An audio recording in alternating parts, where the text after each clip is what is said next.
Good evening. Police have made a new appeal for information about the murder of drummer Lee Rigby. It is now a week since the 25-year-old soldier was killed on a street at Woolwich in South London. And today, officers were back at the scene handing out leaflets asking for more witnesses to contact them. They've revealed details of the results of the post-mortem examination. Sky's Richard Suchet is at the scene with the very latest. Evening, Richard. Tell us a bit more about what the post-mortem has revealed. Well, the first post-mortem on Lee Rigby's body failed to determine a cause of death. The second has managed to establish that drummer Lee Rigby died from multiple incised wounds, and I think we can take that to mean, in plain English, multiple stab wounds. We know that he was hit by a blue car here on this junction a week ago, and then was the victim of a brutal knife attack. But a coroner will now be looking into this, and an inquest will open at 9 o'clock on Friday morning at Southwark Coroner's Court. And the appeal today by the police, what are they looking for exactly?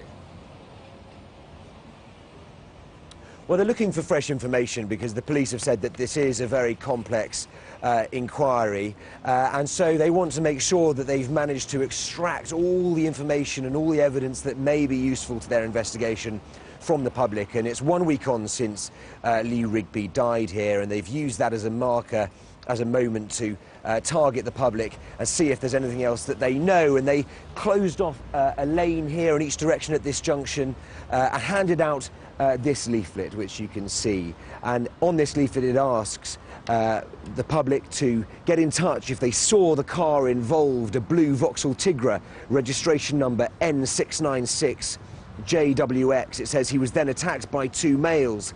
Do you know the men who carried out the attack or have information that may be useful to police? And anyone with information is asked to contact the confidential anti-terrorist hotline, and if you want to remain anonymous then you can contact Crime Stoppers. But that appeal was also made verbally here today on this junction between John Wilson Street and Wellington Street by Commander Simon Letchford.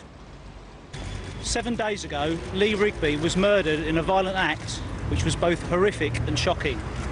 Our thoughts today are with his family and friends at this difficult time. A fast-paced and complex investigation is now underway by detectives from the Met's Counter-Terrorism Command. As part of that investigation, officers are seeking the public's help, and we would urge anybody who witnessed Lee's attack or who has other information that would assist this investigation to come forward. Today, officers are in this area handing out leaflets and engaging with members of the public who may not yet have come forward. I'd like to take this opportunity to thank the public for their help and support. This has been a really difficult time for our city. What is important now that is, as Londoners, we come together. I would urge people to remain calm and continue to show restraint as our investigation continues to bring those who are responsible for Lee's death to justice. Thank you. Thank you. Well, there are two prime suspects in this case, and one of them, Michael Adebolawe, was released from hospital yesterday, doctors deeming that he is well enough now to face questions from police, and he's being held at a police station in South London where counter-terrorism officers will also be speaking to him. He's being held as a murder suspect, but they also have arrested him on suspicion of attempting to murder a police officer. The second suspect, Michael Adebolawe, he's not well enough to answer questions yet, and he is still in hospital.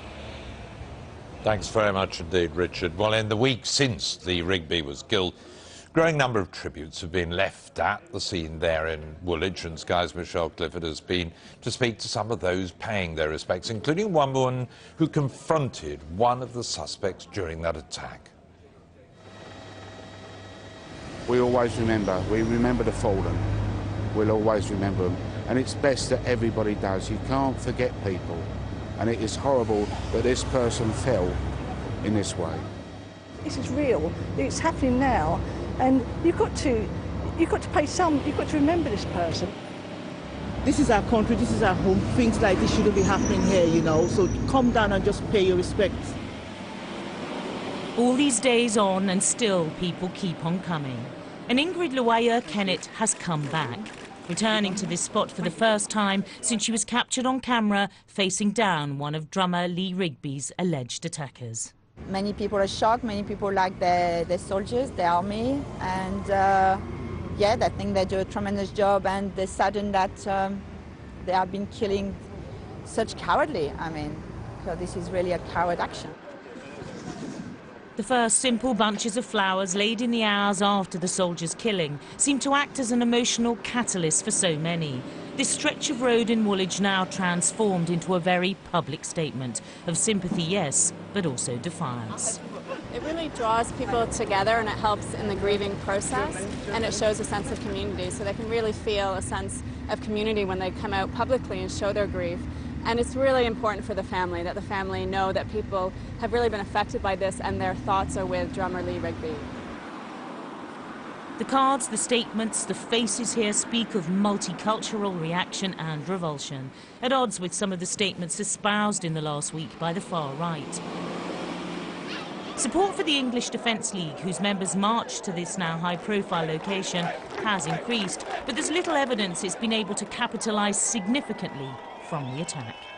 One of the big risks with events like this is that they become symbolic for the far right, and they become the property of a particular section of the community. I think what's been reassuring over the last week is that all sections of British society, including Muslim communities, have been very vocal at both condemning the attack and also actually condemning the actions of extremist groups afterward. Indeed, despite some anti-Islamic incidents over the last week, the evidence, at least in Woolwich, suggests a cementing of community relations. Going and doing like getting revenge on mosques and violence on other religions is not the answer. As a nation together we need to stand and not fall. And many hope greater unity will be an enduring legacy. Michelle Clifford, Sky News, Woolwich.